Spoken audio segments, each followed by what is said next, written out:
Marina, you started yours? Marlon, you got to be on top of it. That one takes the longest.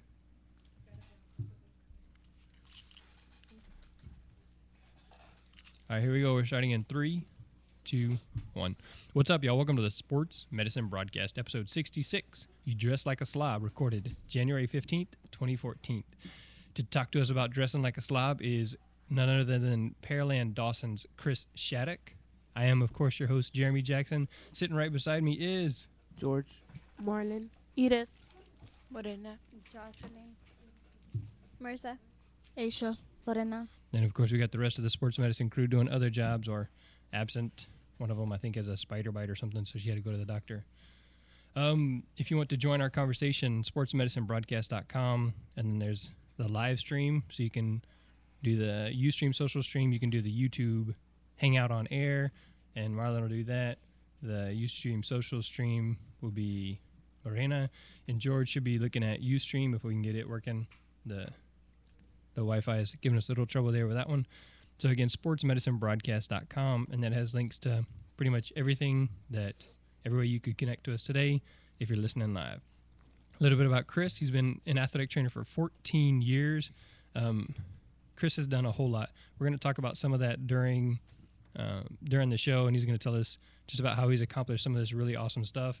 And that's really why I wanted to bring Chris in, because he's done a lot of stuff professionally, but also with his school and his student athletic training program.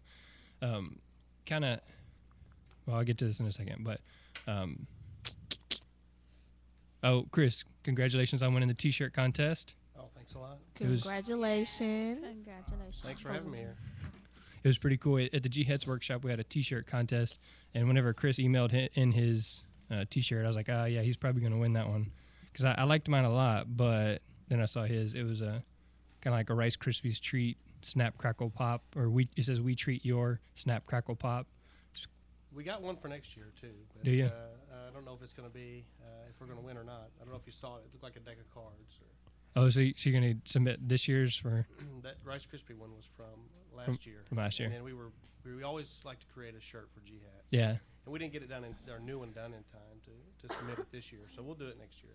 Yeah, that's what we always do, is we create a shirt, and if you go to G-Hats, then you get the shirt. If you don't go, you don't get it, that kind of thing. So very cool. So congratulations on that. And also they were runner-up in our second quiz bowl. So we had the quiz bowl there where you ask a whole bunch of anatomy questions, and it's really a cool experience. The kids get pretty excited. And my kids actually got to the second round. This was their first time ever trying it, and I really kind of set them up for failure, because I said, hey, I signed you up for the quiz bowl. Oh, okay, thanks. And then that's it. I said, you study some anatomy. And so congratulations again on being in the championship round there with you and your school. So, Thank you. All right, without much further ado, we're going to go ahead and get right to Jocelyn. Mr. Shattuck, please tell us who you are and what you do. I'm the head athletic trainer at Dawson High School in Pearland. We take care of all the injuries and illnesses for our athletes. I've been an athletic trainer for 14 years, just like Jeremy said, and I love doing it.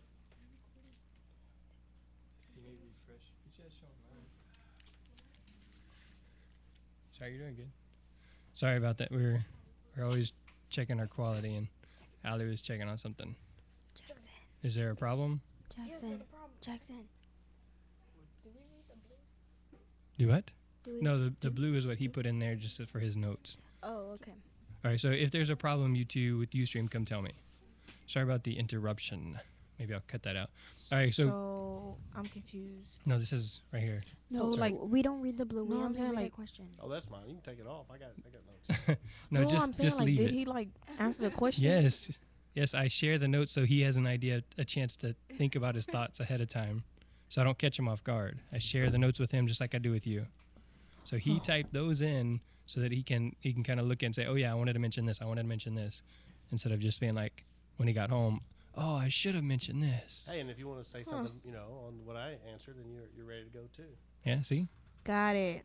See, we didn't do this before. All right. It's the magic behind Awkward. You guys act like we haven't been doing this for over a semester. No, I'm saying, like, nobody ever do the little thing that he did. Yeah. See, he's ahead of, everybody else. Okay, so really, the title of this, "You Dress Like a Slob," is because Chris was talking to me one day, and he looked over and said, "Jeremy, you dress like a slob."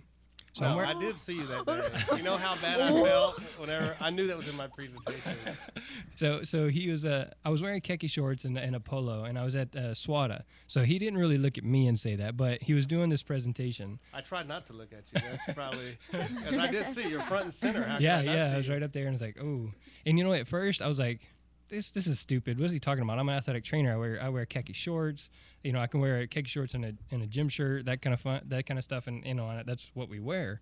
But then I started listening more to what he was saying and all the stuff that he's accomplished, the way that he's got the community to buy into what he's doing, and then really just taking a look back at myself and saying, well, I mean, there's some pictures up here on our wall where I'm doing a podcast wearing gym shorts, t-shirts, and some Crocs, and I'm thinking, I've had some medical professionals in here, and I'm wearing gym shorts, t-shirt, and Crocs. What does that say about me? So Chris technically didn't look at me and say, "Jeremy, you dress like a slob," but essentially that was his presentation, and that's the way it hit me. So at first I was fighting back, but then I was like, you know what?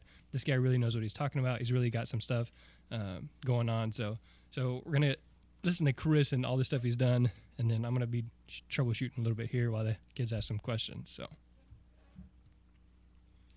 Tell us some of the things you have done at Dawson to build a positive reputation. Well, we first thing we do is recruit good students. So we send out flyers to our junior highs to only students that make an 85 or higher grade average, because we found that if they work hard in the classroom, most likely they're going to work hard outside of the classroom. And that's what I'm looking for, is people that are going to work real hard. We make our student athletic trainers know that their actions away from school as well as at school are a direct reflection of me and my program. So I want to make sure people are representing me well, because I don't want one of my students to be wearing a Dawson athletic training shirt and go to J.C. Penney's and shoplift or something, and they know that that person is an athletic trainer at Dawson High School. We know what kind of people those are. So on that same question, kids always share clothes. Is there any rule you have about your kids letting other kids borrow their Dawson Athletic Trainer T-shirt? Oh, yeah, absolutely not. And in fact, if they don't make it through our program all 4 years, we get all their clothes back. If they make it through, they get to keep everything they have. Wow. So at Dalton, like, if you want to be in a program, you have to start your freshman year. You can't just get in like. No, senior we year. do accept people. We usually do not accept seniors, just because really how much are they going to be able to contribute? Yeah. We can teach them a little bit that they need to know. And if they're interested in doing it in college, I may. If they answer the questions that I ask, what I'm looking for, I'll let them in as a senior, especially if they're looking to do this in college. Mm-hmm. And we've done that, and I've accepted 2 seniors, and we've been burned on one that wanted to thought it was a blow-off class, and then end up it was not. He had to work hard, and one that wanted to do it in college and did. It's good. All right. So with the 85 average or above, how do you go about doing that? Do you just go to the counselors, hey, everybody that has an 85 average or above, or do you just look at the people that apply and then take those people and look at their grades? What we do is I'll email the counselors. I say I need a list of kids. They don't go by GPA at the junior high, so you have to use a number average, 85 average or higher. I need a list with addresses of these students, and they'll generate me a list. I'll print labels and send those people an application to our program. So it's kind of a inside deal. If you get an application, you can apply. It doesn't mean that we don't accept people that aren't in that don't fall into that category. We'll take people like I was telling the student here. What's your name? Aisha. Aisha. Yeah. We'll take people that maybe aren't. If we know that they work hard or they answer the right questions, they come in and they bug me for a few weeks, and then maybe they'll break me down. I'll let them in as long as they make good grades, and then I'll check on their grades after that. All right, I got you. So you start off by recruiting good kids. We do, and then make sure that they're going to act right. They understand what we want them, how our program goes, and how we want them to act away from school and at school. The other things we've done to build a positive reputation is we open the athletic training room to the faculty and staff of Pearland ISD. That way, there's a lot of people out there that don't know what we do. We're behind the scenes. We're real comfortable behind the scenes. So if I can open it any way to let people in our district know exactly what we do, if you've had hip replacement surgery, it's kind of giving you problems or something, come in, we'll help you with some exercises. We'll help do some physical therapy for you. And then we do special events to promote our program. We can talk about that later. And then communicating to the public about what we do. And that really starts out with our communications department. All right, so how do you go about telling the faculty and staff that they can come to the athletic training room without dealing with every single ache and pain in the faculty?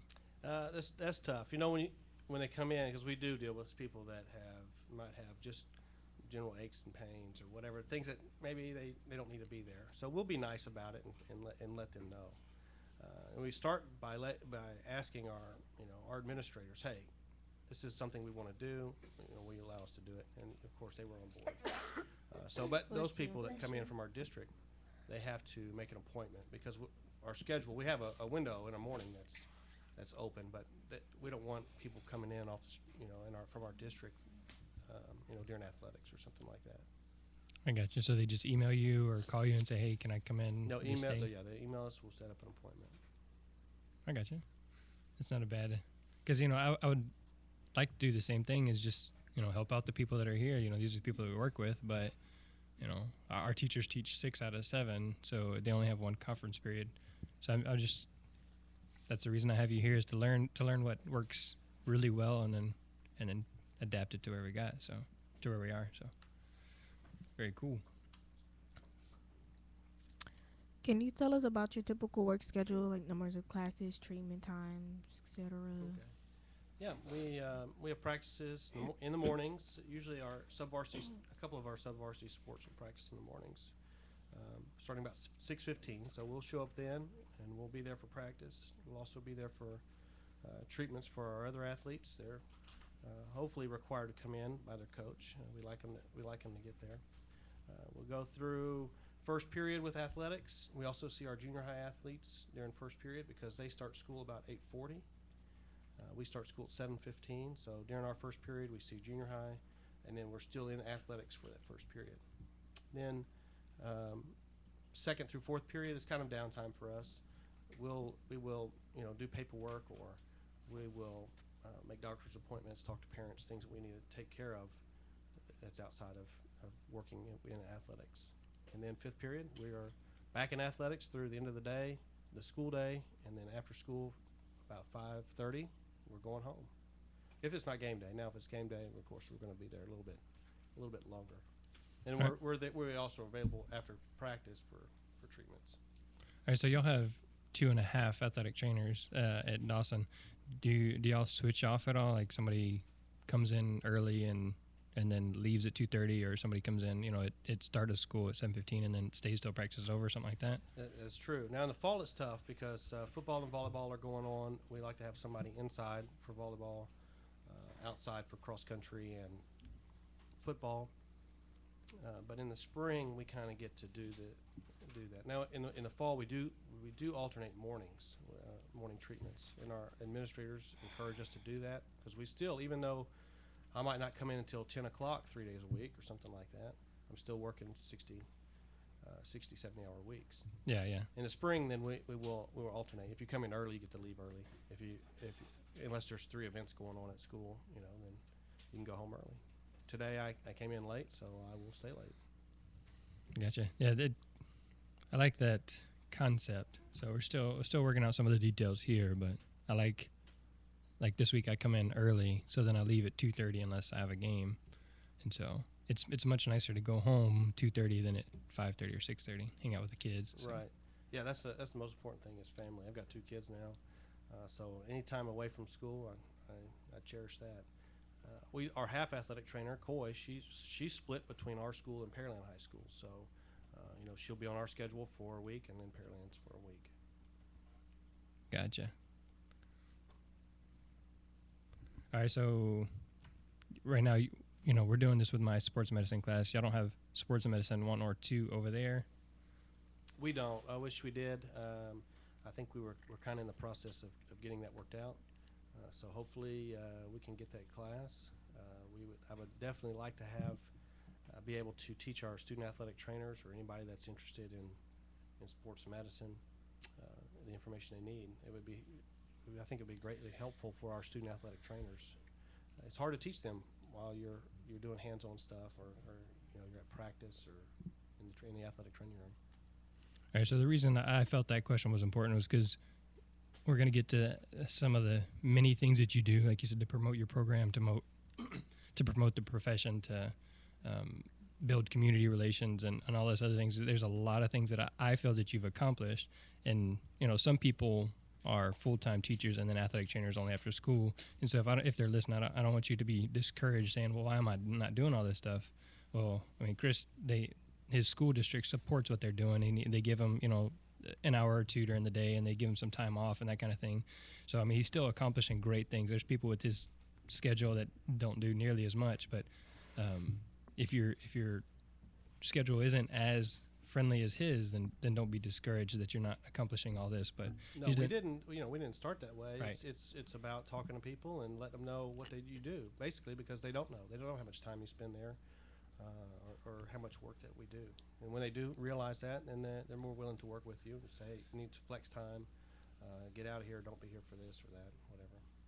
Excellent. Yeah, because we just actually this year started tracking our hours so that we have an idea, and we can, if it comes to, hey, we need a pay raise, or hey, we need to, make it official that you come in at this time, or whatever it is, that we have evidence behind it. So, and again, I think that was because of what I heard when you were talking at SWATA, just talking about keeping track of your hours, being able to present evidence, being able to talk to people.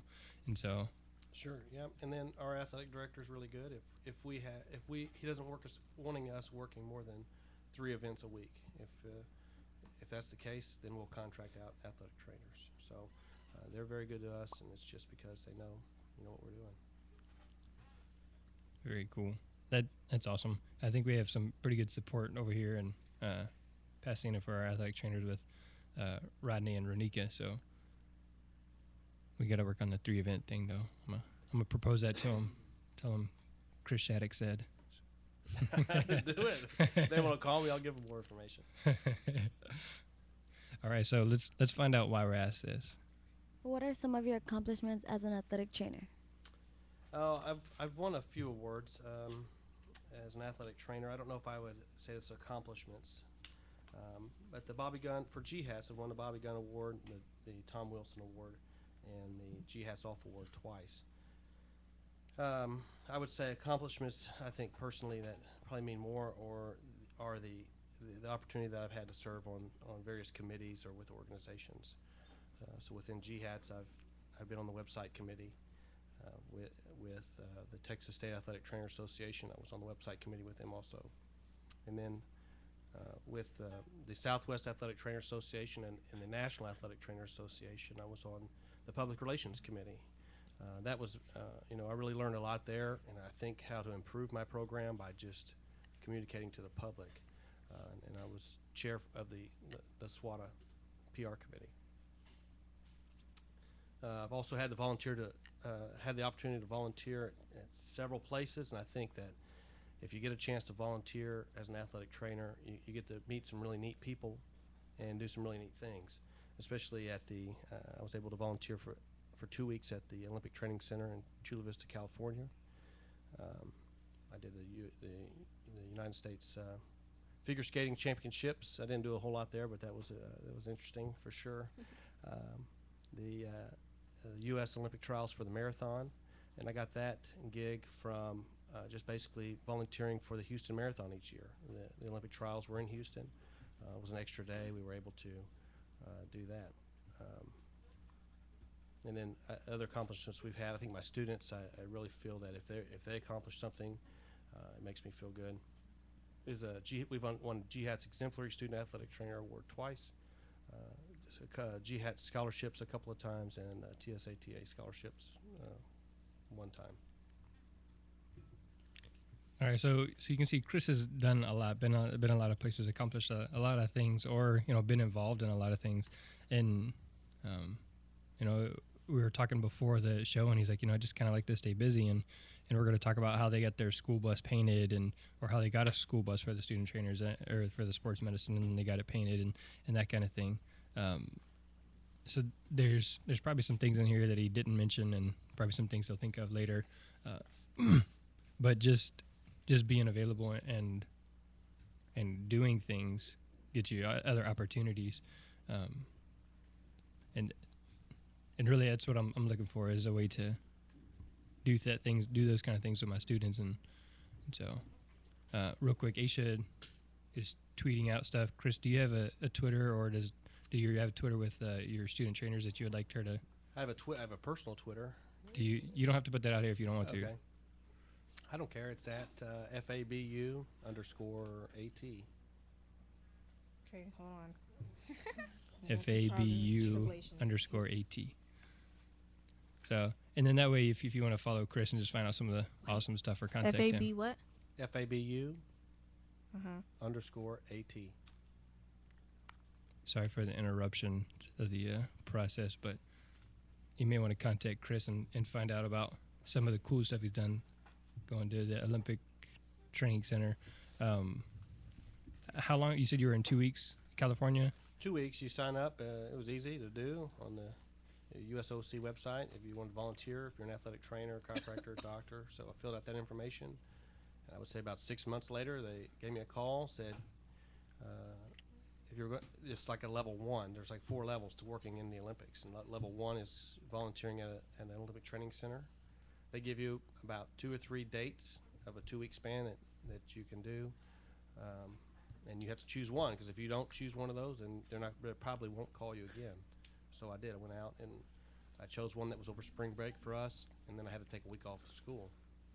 So it was, it was really cool. Those athletes, the elite athletes, working with them, they're ready to get back on the field.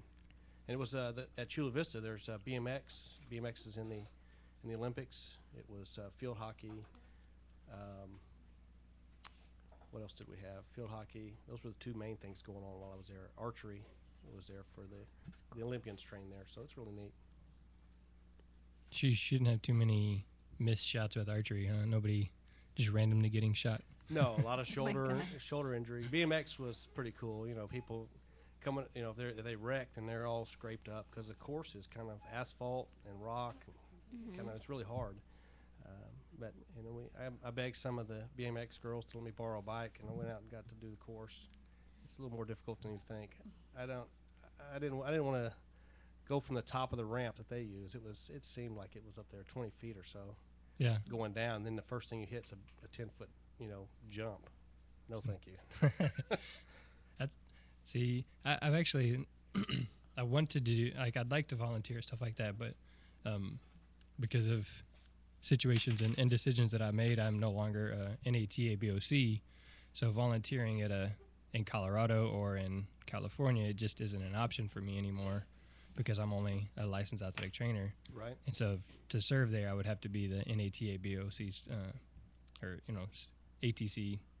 And so I somewhat regret letting that go, because when I did, I didn't know about all these other opportunities with out of state. I was like, I'm an athletic trainer here in Texas, and I'm never leaving Texas. I don't plan on working anywhere, but I didn't know about volunteer opportunities or other things outside of where I live. And I thought about that too. I was licensed for 5 years, and I went through an internship program, and then they had a cutoff. They said, okay, the BOC says this is it. Unless you go to an accredited program, you can't carry the credentials. So I said, well, I better take the exam, and I'm glad I did. Yeah. See, I took that exam, and I was certified for 2 or 3 or 4 years, whatever it was, until I switched jobs, and I forgot to keep all my CEU certificates, and I got audited, and I didn't have that stuff, and then I was like, well, out of luck. And then I don't know. So that was my fault for not taking care of it. And then again, if you're listening to this, then and you are BOC, then maintain it, because there's other opportunities that you may think about later that you want to do.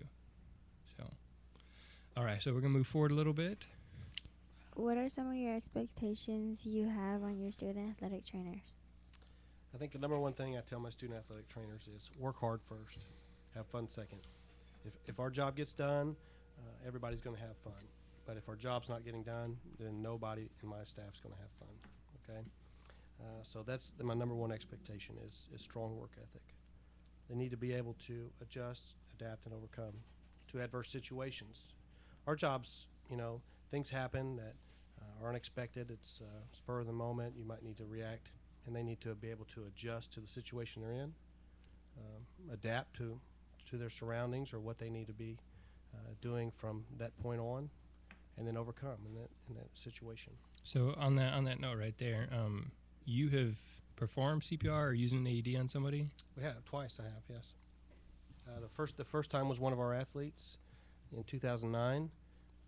It was during fifth period. It was off-season football, and he just dropped out on the field. So we did CPR and AED. We brought him back. Oh, good. And then the last time was this year. We were playing Clear Falls this year for football. It was before the game. Everybody was warming up, and a cameraman on the other sideline dropped down, and then we were all over that. Within probably a minute, we had the AED hooked up on him and shocked him. He came back to life. Oh, goodness gracious. And he That's said, good. he didn't know what happened. I mean, he woke up pretty shortly after that, and he was he said he was feeling bad. And he was looking for a place to sit down, and he just collapsed. He said, but he felt good then. I bet after having all the electricity go through your body. Wow, that's crazy. Yeah, I don't like doing that. I guess that I'm just in the right place at the right time. Anybody here, Jeremy, if he is ever in that situation, I'm sure would do the same exact thing. I'd be scared. It's scary. It is. Things. Because it's all happening so fast, and you're just like, oh, goodness. I'm gonna tell you that when our athlete went down, and I was out there with him, people talk about tunnel vision, but you don't realize how just focused you get. All I could visualize was the kid's chest doing compressions, and then when I looked up after everything, the ambulance was there, and he had a pulse again. There was all kinds of people standing around us, and you don't realize how much focused you get when you're in that situation. Yep. See, that's why we continue to practice the CPR stuff, is just in case there's a situation like that. I'll tell you, it's just like doing it on the dummy. I feel like when I do compressions, it's just like this feels the exact same as I'm doing it on the CPR dummy. Except it's a real thing. The real thing. The real thing. All right. So what else? Sorry for the sidetrack, but it was good. It was good. What else do you have about your student trainer expectations? Let's see. They must maintain good grades. They're allowed to fail one time. After that, we cannot depend on them. Because after they fail, then we don't let them work any games. They still have to cover practices just like an athlete. If you fail 2 times, we can't depend on you. We'll have to see you later. So then at that point, do you say you're done for your entire 4 year? You're done for the rest of the time at Dawson, or you can reapply after a year? Usually I'll say they can reapply. If they want to, they can reapply the next year. That doesn't mean that we'll have a spot for them. If we do, I might take them back, especially if they were a hard worker, they had a strong work ethic. I definitely consider taking that person back. But they need to focus on their grades. That's the number one reason why y'all here at school is to pass your classes and figure out what you're going to do with your life. All right. So again, Michelle, you typing all this in? I really need to get all these notes so I can. So you can get on us. So you can tell us. So I can be like Chris when I grow up. Our kids, they also have to learn some basic rehab, data entry. They enter the treatments in, and then taping, and then they have to be able to apply those skills in the athletic training room. Probably just like you guys or any other student athletic trainers. So those are some expectations we have. We usually won't let students travel to games by themselves their freshman year, maybe their sophomore year. It depends. If they can do these things, if they can tape an ankle, tape different parts of the body, we'll let them go maybe by themselves their sophomore year. And then, of course, keep a clean, well-organized athletic training room. Kids gripe about this all the time, but when you walk into a doctor's office, it's clean. You go into a physical therapy clinic, it's clean. When people come into our medical facility, which is the athletic training room, it should be clean and organized. If a parent comes in, they don't want to see a bunch of clutter, dirt on the floor whenever we're taking care of their kids. All right, so one of the things you had wrote in your notes is act and dress professionally. What do you wear to work? Because you see right now I'm wearing khaki pants and a polo, and usually during class I'll wear either khaki shorts and a polo or khaki pants and a polo. You know, if it's cold, I might wear a sweatshirt over this or something like that. And that's really only been since, I don't know, this year at most, but probably even sometimes this year I've been wearing shorts and stuff like that. So what do you wear when you go to work? If I go to work, if it's during fall and football season, I'll wear exactly what you're wearing right there. And then after school, I'll change into to some shorts because I'm going outside. In the spring, I'm inside most of the time, so I'll just stay in my khaki pants. I'm wearing this long sleeve shirt today because I'm on your show. So, but our kids our kids can wear shorts to practice too, and t-shirts to football practice. To games, they need to wear khaki pants, unless I think Thursday night football games we let them wear. We let them choose. They can all wear shorts. They can all wear khaki pants, khaki shorts or pants. But other games, especially indoor games where they're seen by the public, the crowds that are in the stands, they have to wear khaki pants and their game shirt. If it's baseball or softball, something like that, where they're hidden in the dugout, then jeans are okay for them. All right, so what about like sub-varsity game? They still wear either khaki pants and a polo or khaki shorts and a polo? For sub-varsity football, they can wear shorts, but for everything else, they have to wear, even if it's sub-varsity, basketball, if it's a sub-varsity basketball tournament, khaki pants and their game shirt. Or one of their game shirts. It doesn't have to be the current one. It can be any of them. I gotcha. So the way we work our polos is they don't buy them. We issue, we bought a whole bunch of them and then we issue them out. And one of our things is you have to learn how to tape through the ankle to be able to earn the right to wear the polo. So if you can't tape an ankle, which, before you have to be able to tape fingers, thumb, wrist, hand, and then you get to the ankle, and if you can tape the ankle, you can earn a polo. And so that's how we do that. So what do you consider a game shirt, and then how do you give those, or that kind of thing? Our game shirts are polos also. And we'll issue them out at the beginning of the year. This is what they're required to wear for games. Because we'll send, even though they may not be able to tape, I see where you're going with that, because I won't send my freshmen on the road by themselves. But I will send them on the road with an upperclassman. They might go to a basketball game with a senior, just so they get the experience. So I want them to look the same. They need to wear their polo.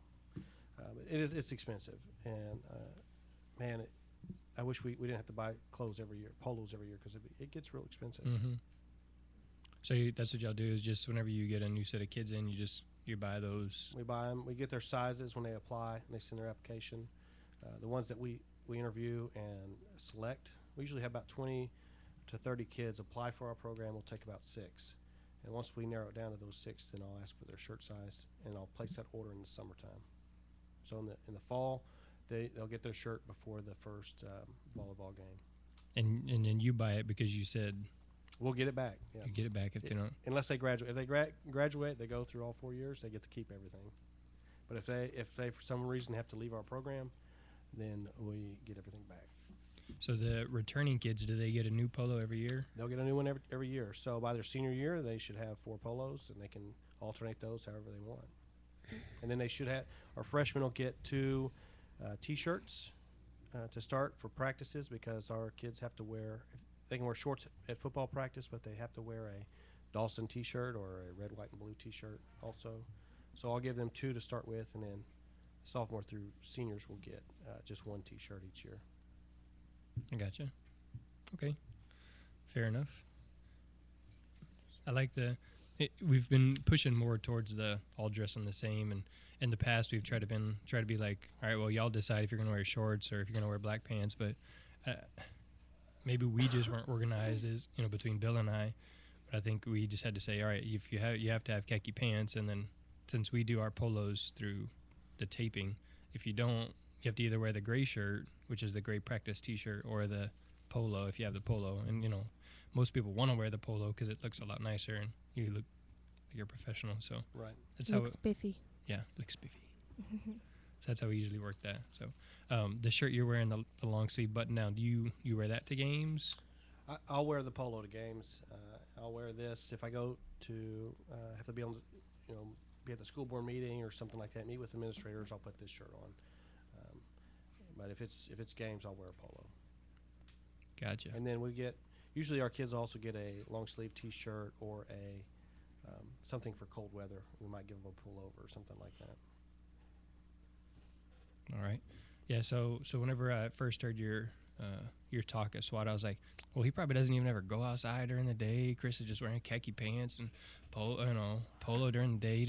He just sits in the training room. He's got other people to do work for him, but No, No, my he just- wife, she wonders why I always have so many clothes to wash, because I got my khaki pants I wear during the day, and then I got shorts if I'm going outside or whatever. So yeah, there's a lot of clothes. yeah.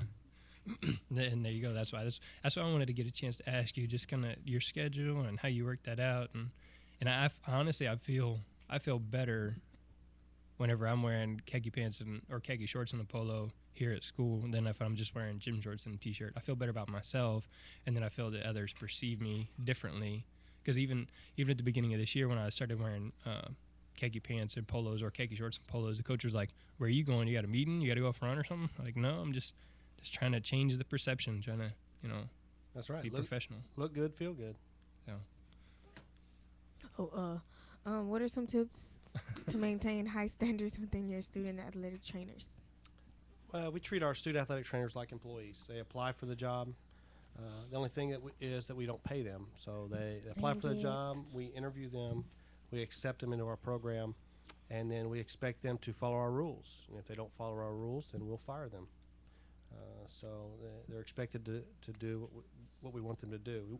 We want to hold them accountable for their actions. We want them to make us look good. When they make us look good, then everybody's happy. If they're doing something they shouldn't be, or maybe they're stealing from JCPenney's, like I mentioned earlier, then they make us look bad. We've got to get rid of you. All right. So what do you do to hold that account? I'm not sure if you mentioned it somewhere throughout here. You told me y'all have a point system. We do have a point system that we use.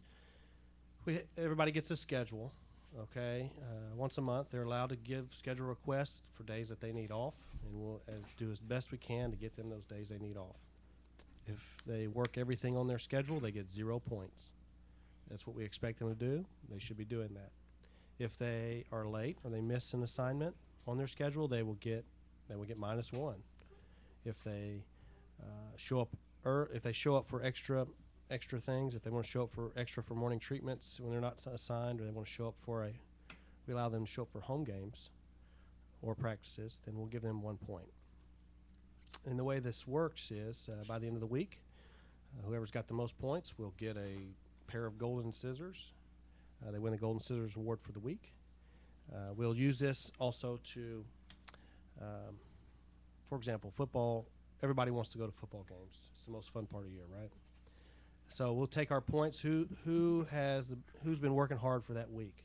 We can only take, out of our 16 athletic trainers, we can only take 10 on our bus. So we'll see who's been working hard. We'll take those 10. So a freshman may be going over a junior. I like to take all my seniors. I like to have that leadership, whether they're getting their points or not. I understand that it's your senior year. Okay, you're going to slack off a little bit, but they do have good leadership skills. So a freshman might be going over a junior, and they can't get upset about it because the freshman was out working that junior.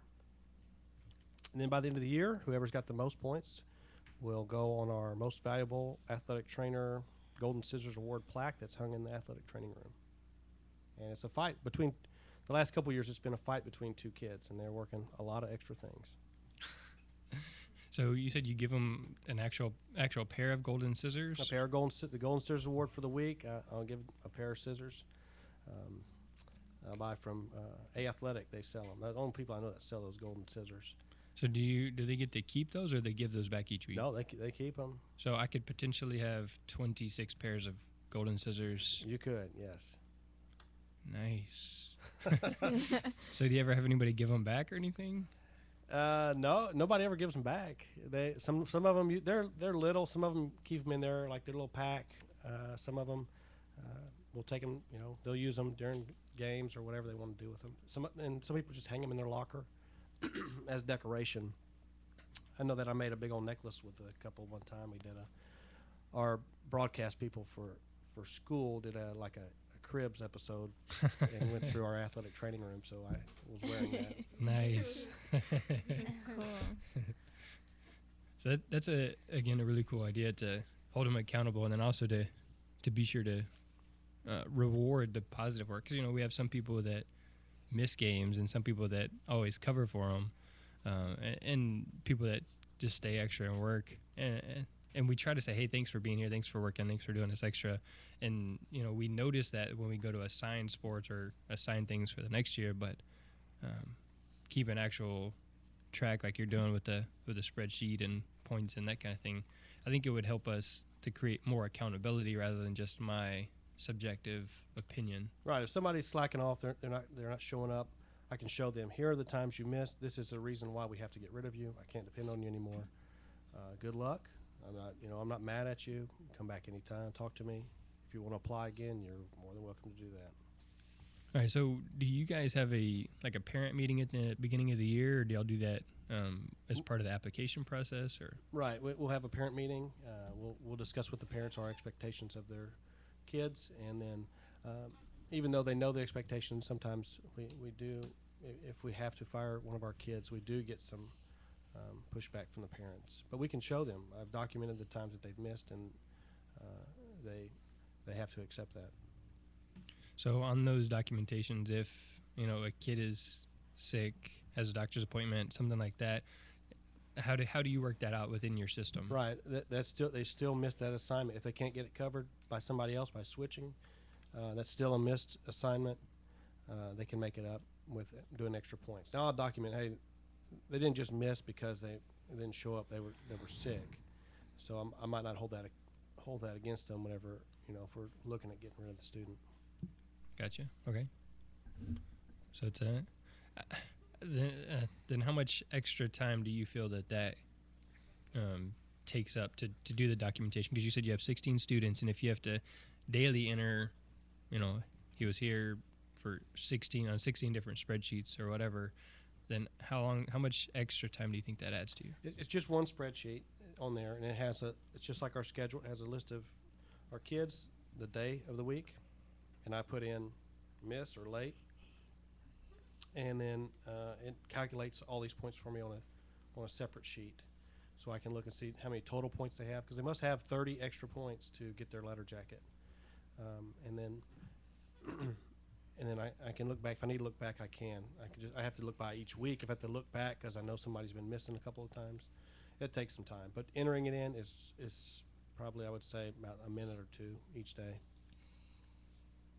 Good. How long did it take you to get in the habit of doing that? Because we kind of started doing that where we'd mark them present or absent and that kind of thing, but then we just forget, or or maybe if Bill's outside and I'm inside, then he thinks I'm doing it. I think he's doing it. Right. How long did it take y'all to figure that out? Well, not very long, because of the golden scissors, the kids kind of reminded us, hey, you need to enter my points in. I worked extra today. Who's leading in the points this week, or am I going to win the golden scissors or whatever? Gotcha. So they keep me entering that stuff in. So they keep you accountable by you keeping them accountable. Right. Awesome. Man, I'm telling you, I'm going to be like you when I grow up, Chris. Oh, come on. What are some things we can do to improve the school and community's perception of our program?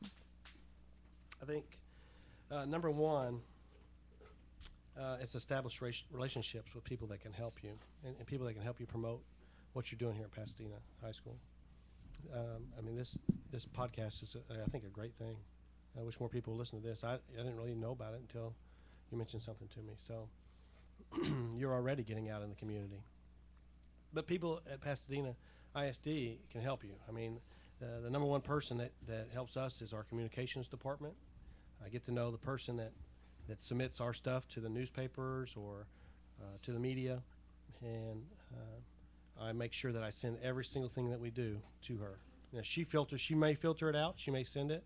I would say about half the stuff that I send her makes it into some type of media, whether it's just a school district media thing, a flyer or website, or the papers.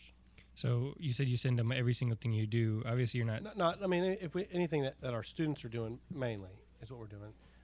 So like we're going on a field trip next week. Would you send them pictures I and would send them information about pictures, right? Yeah, send them pictures, and I would type up. If I type up 4 paragraphs about why we were there or what we experienced, maybe a paragraph will get in the media, whatever type of media. So that they'll comb through it and break it down, and make it smaller, summarize it, and then put it the way they want to present, because they're always looking for ways to promote the district.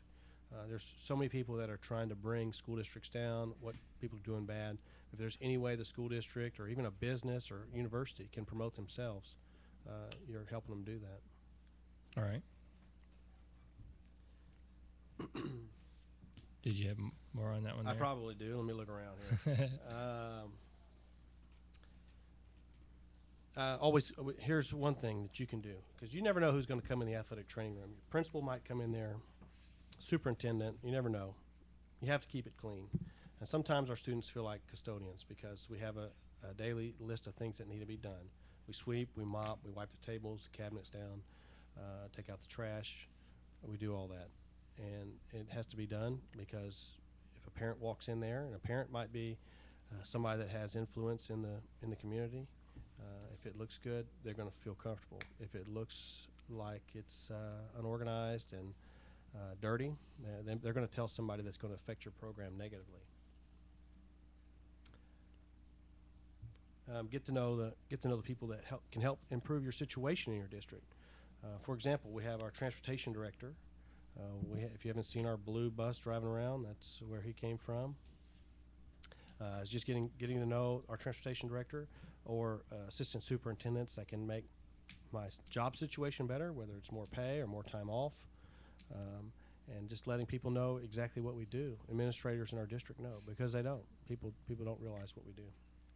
All right, so we mentioned earlier you can follow Chris on Twitter, FABU @_AT. I'm sorry, FABU_AT, and your icon is your bus, right? It is, yeah. All right, so you can see a picture of his bus by looking at it on Twitter there, in case you were wondering, and you could be jealous. Ways to involve your community. I would say things that we do, and the best way to start, if you haven't done much of that, is National Athletic Training Month is March. So everybody across the United States or athletic trainers across the United States are promoting our profession. And we kind of brainstorm together and to figure out what we're going to do for National Athletic Training Month, and then kind of go from there. And then once we get people to, it's kind of a gimmick here. We're going to have a free hot dog night at our soccer game. Okay, we give away 500 free hot dogs. We'll get people there, and then once they get there, we can give them information about what we do, maybe whatever information we want to get out there to the public.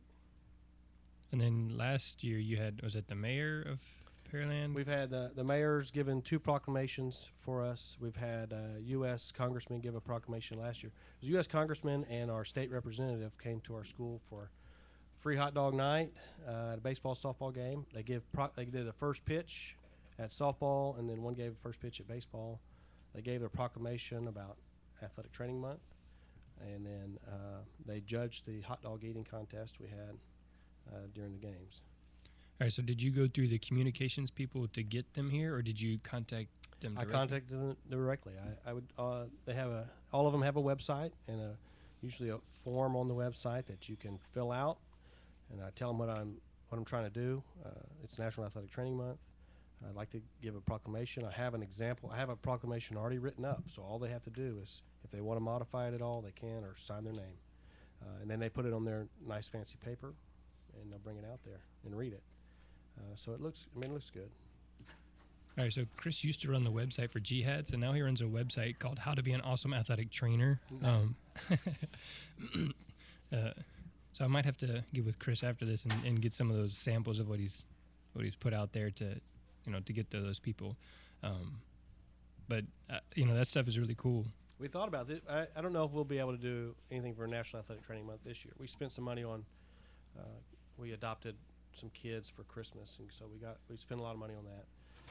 But what I wanted to do this year was to break a Guinness World Record. And I probably could, we could have done it. It was an easy record, not an easy, but it would have been easy to break for a school that's already got a bunch of people at it. And I looked at how much work is involved in that, and man, I don't think we're going to be able to do that. But that's an idea maybe you can take away from this.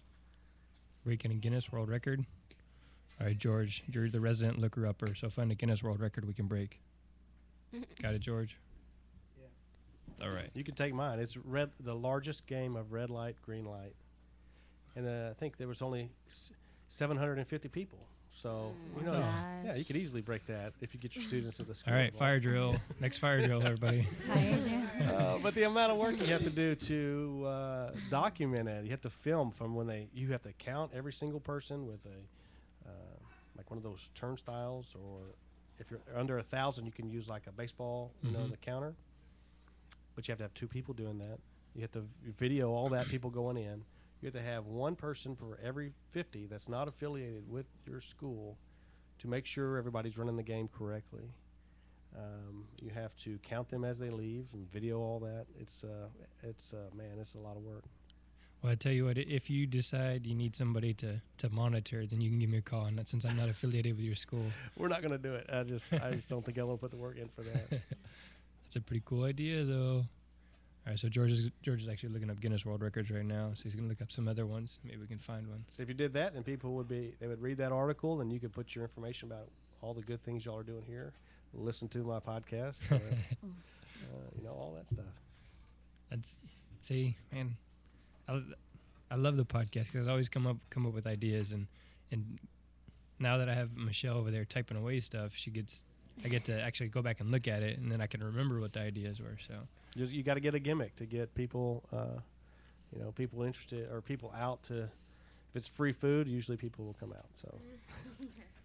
And so with that, do you guys just pay for that out of your? We do. We have an activity account. We get money from doing physicals. Mm-hmm. So we have an activity account set up, and then we'll buy the hot dog. I mean, you can buy 80 hot dogs for $20. So we'll buy about 500, and usually we're getting rid of all of them. Awesome. Sounds like an excellent idea. Maybe not 500. Maybe we'll just buy a smaller number at first. But I mean, those again great ideas. So it is just about time for me to let these guys go. Anybody else have any other questions for Chris or the awesome things they're doing there at Dawson High School? No? All right, don't move your headphones.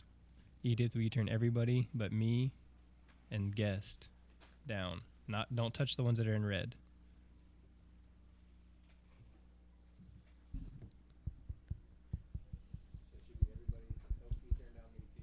Oh. Yeah. Hello. She didn't turn mine on. Hello. We're still recording, guys. So just turn that on.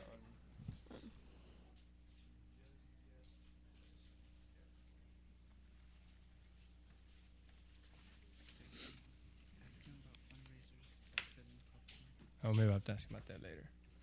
All right, so if you guys will put your headphones down, make sure you tell Mr. Shattuck thanks. Thank you. Are we still on, or? Yeah, it's still broadcasting, Okay. but I was just gonna. George wanted me to ask you one more question, but I'll do it once they leave, so the noise is down. Okay. Bye. See you guys tomorrow. Make sure y'all turn in your permission slip for next Wednesday.